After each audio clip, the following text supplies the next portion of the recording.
Tuloy-tuloy na po tayo sa ating topic for today. May magandang issue rin na nagiging viral. Ito mismong si Sara Duterte na nag-request ng yun daw kanyang defense team dapat may sariling pagkain. At yung caterer na magsaserve ng pagkain dyan, yung galing sa Office of the Vice President. So talagang itong si Sara Duterte, talagang feeling reyna. Actually, yung tawag nilang bratinela, hindi nga bagay. Meron pa bang ibang pwedeng gamiting salitang mas mataas pa sa bratinela? Sobra arrogante, yabang, at kung ano-ano pang mga pwede nating gamiting salita. Yung sobrang pagiging arrogante, sobrang pagiging mayabang. Ito na nga, nasasakdal siya. Nasasakdal siya, ang kanyang mga kaso, questionable na nga tungkol sa pera, questionable na nga tungkol sa pagbabanta.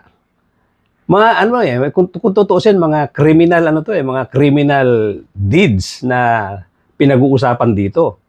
Hindi nga lang criminal court itong impeachment, pero yung kaso niya maituturing natin ng mga criminal offense na pwedeng dalhin later on sa ombudsman pag natapos itong impeachment proceedings na to. At isipin niyo maigi. Halimbawa, isang normal na court. Ang isang nasasakdal dadalhin sa korte dahil nga meron siya mga violation sa batas. Pagkatapos,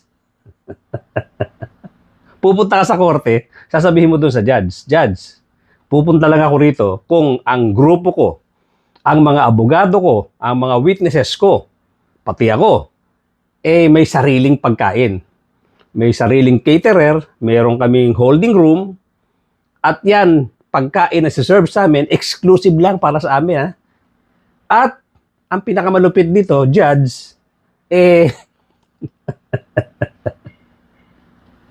ikaw ang magbabayad, judge, ha? Vice President Sara Duterte writes to the Senate asking it to shoulder the food expenses of her defense lawyers in her impeachment trial. In her letter, Duterte has 3 requests. First, for food and beverage for the defense team to be served in their designated holding room at the Senate. Next, the food and beverage shall be sourced and prepared by the Office of the Vice President's accredited caterer due to security concerns. The Senate should shoulder the costs of food, beverage, and catering services for the defense team, support staff, and witnesses.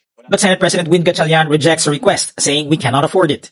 He says the Senate's expenses are also expected to increase because it has to rent space at the Philippine International Convention Center for the upcoming budget deliberations and committee hearings. On the other hand, the House, whose members serve as prosecutors in the trial, pays for the operating expenses of the prosecution panel. Ang korte mo ang magbabayad dito sa ihahandang pagkain para sa amin. So kung itong kaso ko, aabutin ng 5, 6, 7, 10 taon man, tuloy-tuloy mong babayaran yan. Ha, Judge? Hindi ba pwedeng kakain kami ng kung ano-anong pagkain sa serve nyo dyan dahil baka lasunin yung mga tauhan ko. Baka lasunin yung aking defense team. Baka ako malason pag ako pumunta dito sa korte. So, dapat may sarili kaming pagkain, may holding room kami, lahat ng gamit namin exclusive para sa amin, lahat ng pagkain na isa-serve dyan para lang sa amin. Nagkakaintindihan ba tayo, Judge? Yan. Kung ilalagay natin sa normal court, ganyan po ang magiging itsura nung request na to ni Sara Duterte. Talagang feeling, siya talaga ang pinakamataas. Siya talaga yung pinaka dapat igalang dito sa Pilipinas. Siya lang ang may karapatan na mag-demand ng ganyan.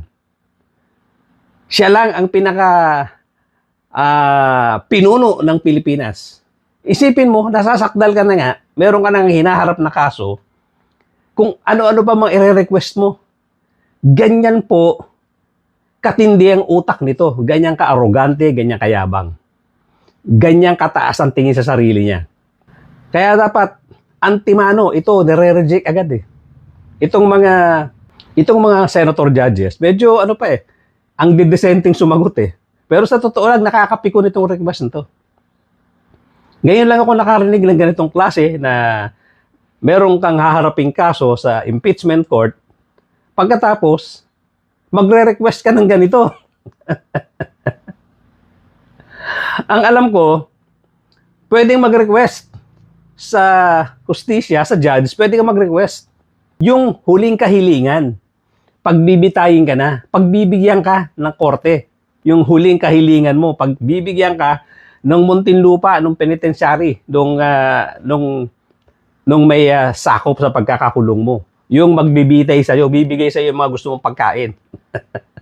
Pero, ganito, nililitis ka pa lang, under trial ka, ang dami mo ng request, para bang ang linis-linis mo, para bang utang na loob pa ng korte, parang utang na loob ng sambayan ng Pilipino, na ikaw ay nasasakdal dyan.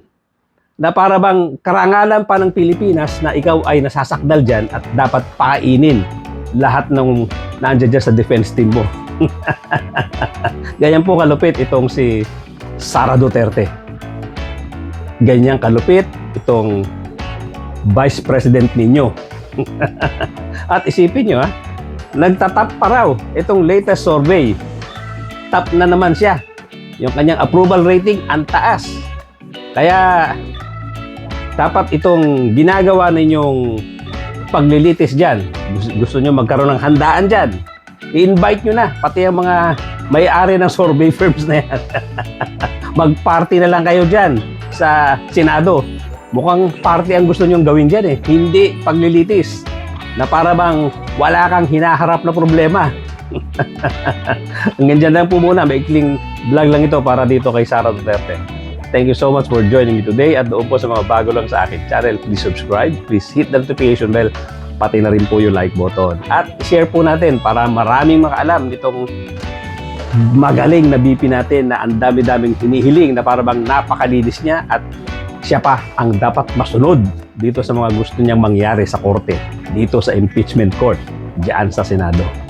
Again, maraming salamat po for joining me today at mga kapatid, mga kabayan, magkita-kita po tayo muli.